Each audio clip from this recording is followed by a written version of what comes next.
I believe people give each other what they want. Hello, and welcome to another episode of Read Me Something You Love. My name's Steve Wasserman, and today the poet Marcus Slease is here sharing with us a really interesting poem by Joanne Kyger called The Wonderful Focus of You. This poem was written in 1977 over a period of a year in diary-like increments. It's a longish poem made up of shortish, moreish segments, a bit like the sort of oral equivalent of Peanuts or Bombay Mix, so I think it'll hold you for 10 minutes. If not, focus or dream. One gets the feeling that Kyger and indeed her loving reader Marcus Slease are quite okay with letting the poem drift in and out of consciousness, sort of more jazz than spiritual sermon. So over to you, Marcus, for the reading, and then we're going to have a chat about the poem after that.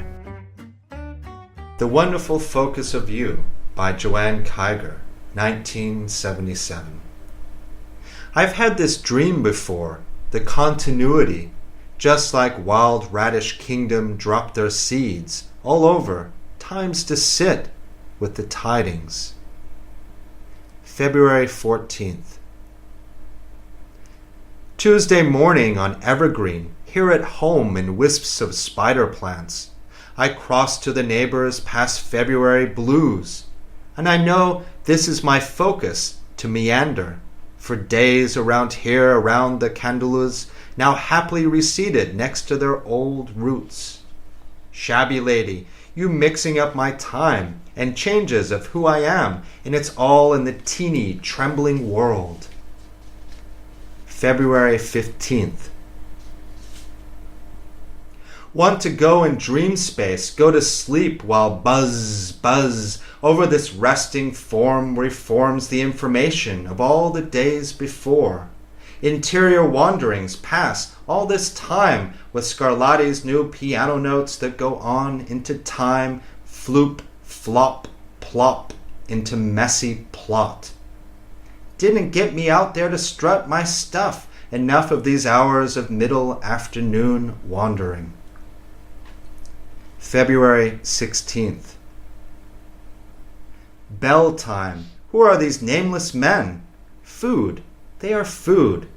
Yeah, off into the raptures. March 1st. At the bookstore, what am I going to do? Whatever am I going to do? I'm going to do this, and I'm going to do that. March 2nd. Green Tara, you mysterious adventurer reaching under my pillowcase, torn into the charming fertility of dreams, the awful emptiness of you. Who won't let me come to your heart? Downtown, I'll go and let the cold unfold. March 3rd. Some kind of sleeping form, some kind of bleary, beery, bated breath, no more of coming home. Somehow in rhapsody out there in the night, the diamond bracelet makes its light. March 15th. Hello, nice, moon face. Reverie, you aren't the only part of the mysteries that move through the airs as interim in time that moves over and over again in the day down the street and up again. March 24th. Inside rainy book day, wish you were here. My dog has fleas, my dreams. Last night, I'm never going to say last night again. March 23rd. I love today, way back in the rooms, way back. So loco Dios quiere, I am that which God wants, the wonderful focus of you. March 25th. Echoes of the many corridors. Actually, they aren't echoes, but combined reruns of what's out there comes back. And boy, am I tired. Rains a little, sun comes up, rains a little more. I believe people give each other what they want. Brilliant quince and bloom, the wonderful focus of you. Watershed and cosmos, still this April 7th. I'm the bodhisattva of this day. Yeah. April 8th. How can I be so awful? April 15th. What a week. Compassion, hate, hope, illness, in the thick, on the edge, over the edge, on the other side, back on this side again. My friend, we meet again. April 17th. Beauty stands back, dress up for the model, all these little adornments, the earrings and beads, hats and scarfs. Days drift by in the world, daytime, nighttime, daytime, performing the functions of living. I'm asking you over here, wet Pacific cruising. April 30th. Cat stretched out before $50 worth of propane, loose, with such surprising subjectivity. I must have been born before to have learned all these thought forms itself over and over in delicious little scenarios. From the north, the blue-headed wind goddess, remember her with the rest of her 6 compatriots. I mean her 6 companions, the yoginis, and another 6 from the west, and 6 from the east and the south too, all imposing and strong and bearing the heads of animals. The mighty goddesses are thought forms, are okay, convulsed with laughter. Oh, is that what you look like? Oh, the white rock rose is blooming. Ah, Bhagavan Das tones through noon and after. May 2nd. Act 2. Good Lord, I've been breathing all day, for which I thank you, and yawning and arose swimming and sleeping upon the warm waters of the ocean on my way to shore towards you. May 11th. This day blooms auspiciously in gray. Something will happen if we let it. Everything happens no matter what we decide. That just lets it go, doesn't it? Waiting and tidying for your arrival. My friends, I thank you all for what accompanies me. My Lord, take me to the voice and let it float. I will sustain you. The door is always open, unlimited and unceasing, like the sky. July 21st. Yesterday the heron covers the sky in front. That's a good sign, and hummingbird wants to come in this morning's back door. Wake up! I'm over here. Utmost uproars of emotion. Owl on the rooftop. Buddha in the front seat. More on Thursday. And then, not so much more, but it's Thursday again. An electric enlightenment is in Pacific blue air pelicans dive, and I'm the kundalini snuggle that moves on the mount of baby fawn spots, leap into the crazy arms of the impassionata, utterly consumed. August 1st.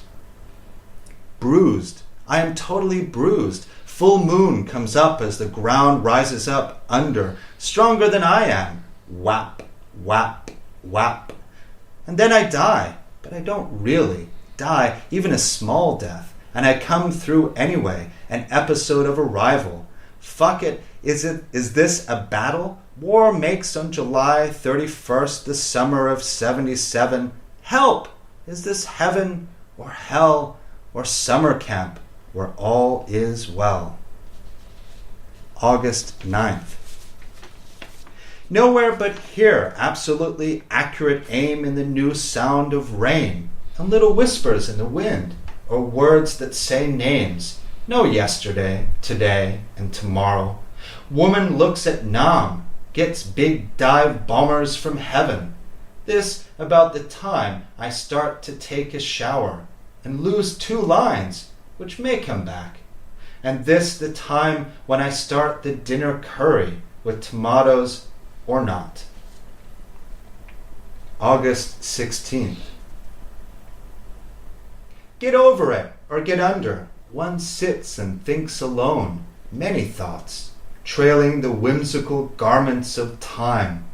Great thoughts of him, say goodbye, release me, so I can love again. What's for lunch? What's for breakfast? What's for gut stretch? Shucks. Say it, brother. I want to be free and walk away from your smile and feel okay after a while. September 5th. September, Monday, Labor Day. Bakery opens. Red biplane and blue sky does a display for Bolinas. Kent Island, silver spider, line in pine tree. Go home alone. September 15th. Oh, this visage of the divine honors, the very embodiment of aristocratic loveliness, lotus-seated, insensate in a whirlwind of desire. The swinging music, slide guitar, and now brief September. Sun ends after sixes rising, coastal bands of fog. October 11th. Oh well, it's a gray day. I paid all my bills. I'm not in debt to anybody. Little birds rustling, but I can't see them. Huh? What's wrong? On October 11th, 1977, with me, this heart that belongs to body, speech, and mind, tied with a scarlet cord around the neck of the high Himalayas. I'm inventing this emotional life of place. Meanwhile, back in young man paradise across the street, everybody wants a car, and I'm drinking gin in the just about closed out occult mesa of dusk new moon, waiting to be called up in the fire of the new season. November 5th. A preserver, I take your care of where is my earring, wire and early morning rush of gato, Barbary brings great I love you to the romantic soul. The shower is running. Election day, there is no better place. Sink into the great peacock graced hour. December 20th. Warm gray overcast and rushing winds of morning take me to the empty space inside of worn out blues. Phooey. Full Pacific moon. Time is a nice thing to go through. Great, thank you. So Marcus, Kyger takes us through the poem, through the year, and I mean that line when you finish the poem, time is a nice thing to go through. It really sort of seems to resonate. It's like the sound of a gong, isn't it? It's kind of has all these reverberations. I mean, how does that line resonate back through the poem for you?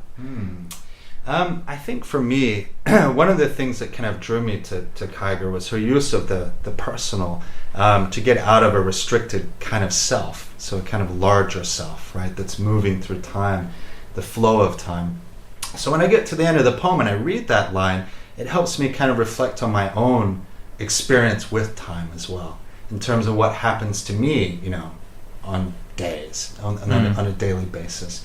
And kind of getting into that flow of time and a light kind of touch that she has with time and with the personal through this kind of diary mode, and day by day, everyday things, big things, little things, trivial things, maybe profound things, all mixed in there in that flow of time and just going through it, right, which is life, right? So yeah, I think it kind of resonates for me on a personal level, my relationship with time, and also makes me want to go back to the beginning of the poem and experience it again as well. So it kind of creates that loop as well. The word nice, I think it's nice that she uses the word nice in this kind of very direct, unadorned way, and that's also kind of part of the voice, isn't it? It's just, if you want to say nice, you say nice. You don't think of a more highfalutin kind of term.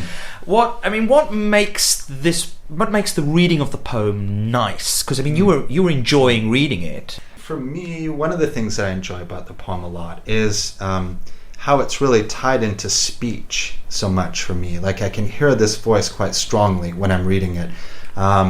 So whereas, when I first came to poetry, I often thought it had to be in a certain kind of language that was foreign from me, a kind of elevated language that I don't hear around me every day, that's maybe in the textbooks from 19th century or something, and that's what poetry is. It's something that's removed from everyday speech. Whereas Kyger and others, from the 1950s on, has kind of taken back this kind of vernacular speech. I suppose one problem with a poetic sequence like this is, and I can imagine for somebody maybe listening to it, not having read it, or even having read it, is that like sort of the end of a year, you get to the end of the year and you think, well, what was that about? And it was just all this stuff. Right. You could get to the end of this sequence and go, whatever, in a way. So I was wondering if maybe we could kind of hone in on perhaps a section that really hits it for you in some way or another. Yeah, that's a good idea. Let's take a look. So, March 25th. Echoes of the many corridors. Actually, they aren't echoes, but combine reruns, and what's out there comes back.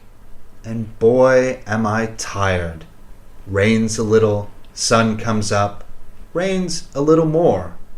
I believe people give each other what they want. Brilliant quince in bloom, the wonderful focus of you.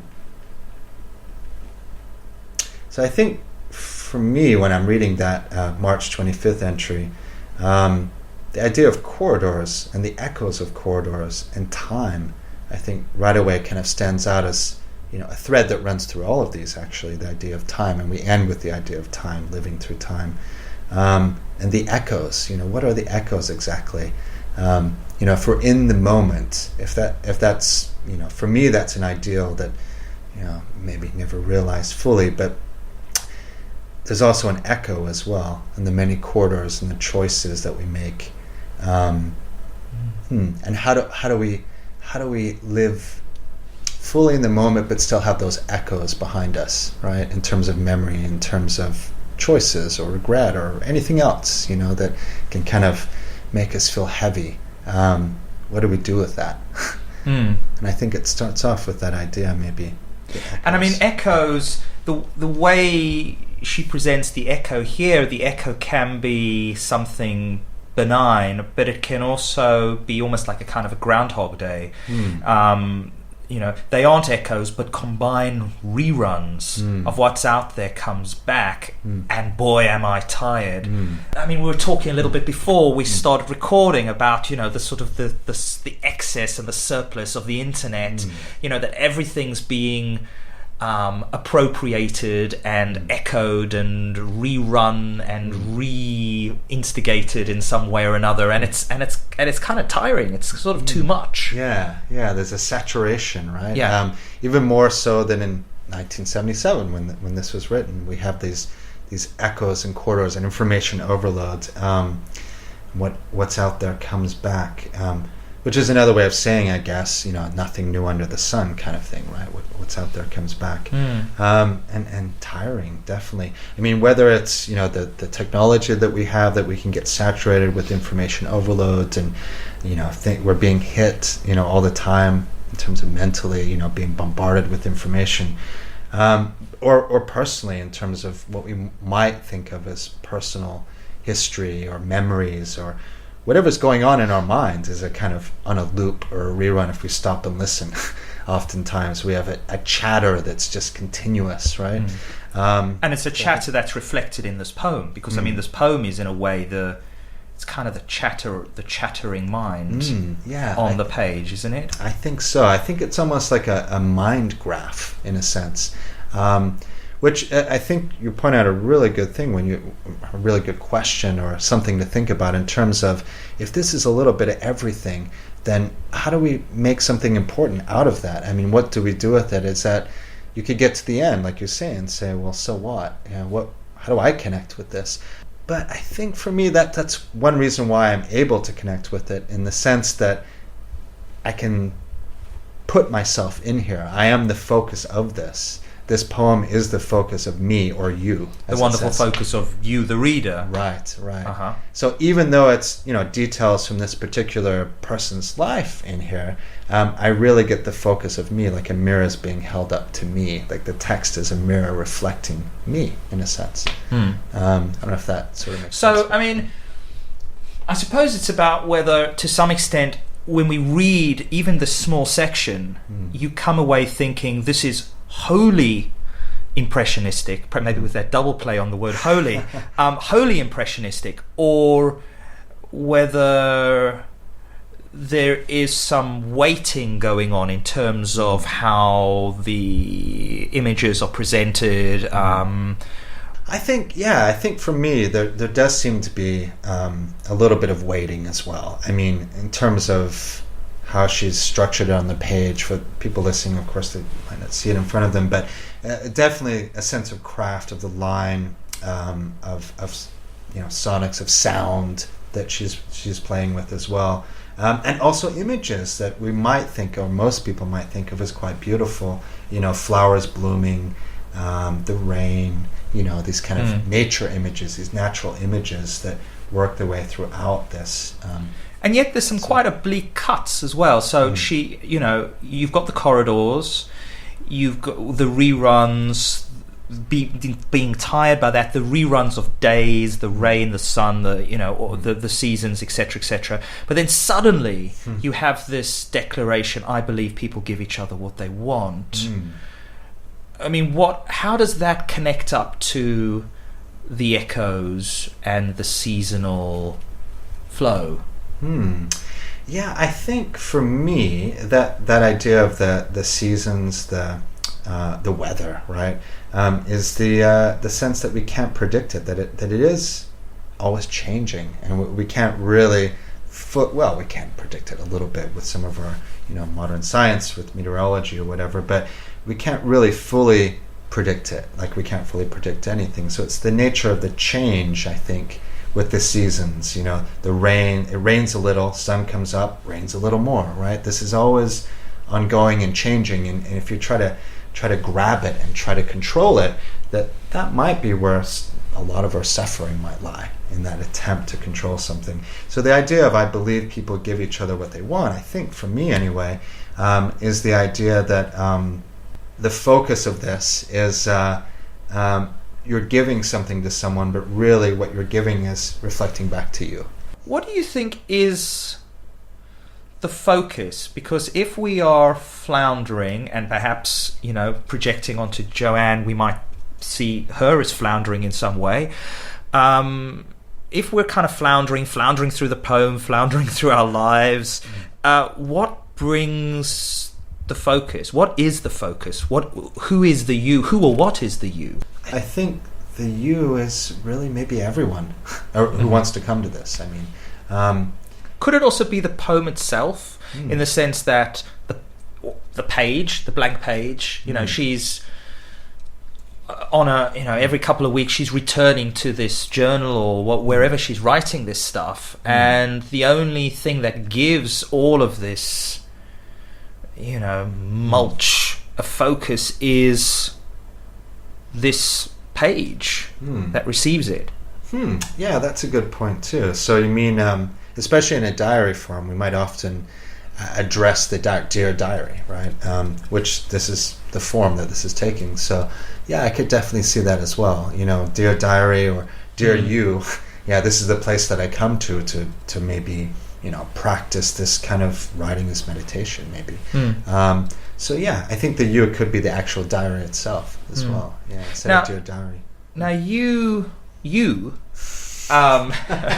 Marcus, you write sometimes these kinds of poems, these kinds of, let's call them kind of diary poems.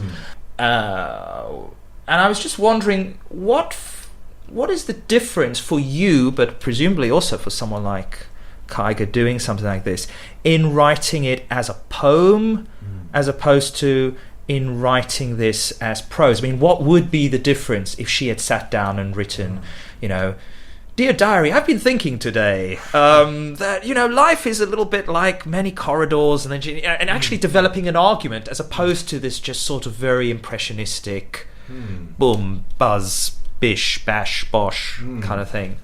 I mean, do you actually write prose diaries as well, or do you write?